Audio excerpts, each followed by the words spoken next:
Hi மக்களே, வணக்கம். நான் உங்கள் வளர். இன்றைக்கி என்ன சமையல் வீடியோக்குள்ளே போய் பார்ப்போம் வாங்க.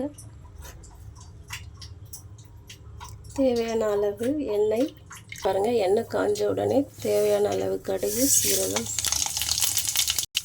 சீரகம் பொரிந்தவுடன் 2 சைஸ் பெரிய வெங்காயம் பொடியாக நறுக்கினது.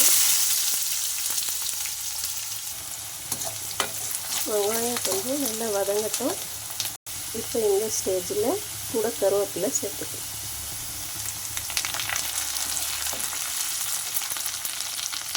பேஸ்ட் பண்ண தக்காளி,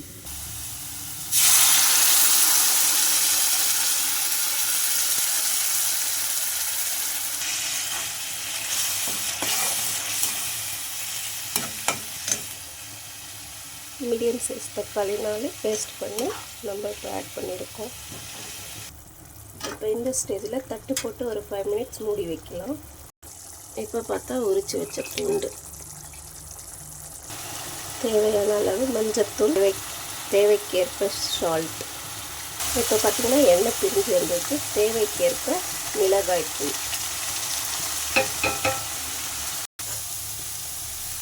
கலக்கி விட மிளகாய்த்தூள் சேர்த்துக்கொண்டு நன்றாக கலக்கவும்.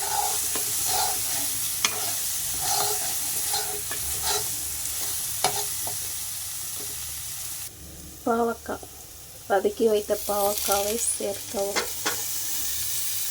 பொதுவாக பாவக்காய்னு பார்த்தாலே கசப்புன்னு சொல்லி சிலர் சாப்பிட மாட்டாங்க. இந்த மாதிரி செஞ்சு பாருங்கள், குழந்தைங்க கூட விரும்பி சாப்பிடுவாங்க.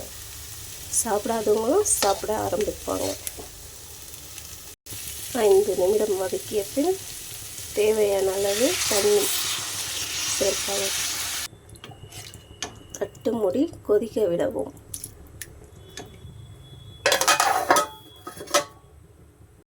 இப்போ பார்த்திங்கன்னா நல்லா கொதிக்குது. நெல்லிக்காய் சைஸ் அளவுக்கு புளி கொஞ்சம் எடுத்து கரைச்சிக்கோங்க. இப்போ வாங்க போய் பார்க்கலாம். இப்போ பாருங்கள் நல்லா கொதிக்குதா.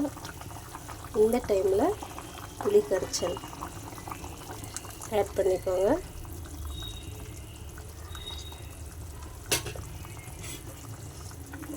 அதை கலக்கி விடுங்க.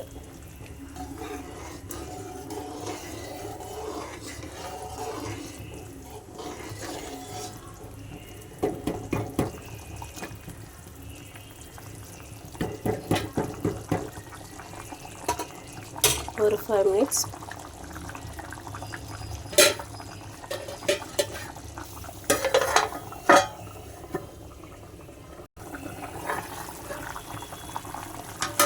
அவ்வளோதாங்க. பாவக்காய் குழம்பு ரெடி. நீங்கள் இப்போ சாப்பிடலாம்.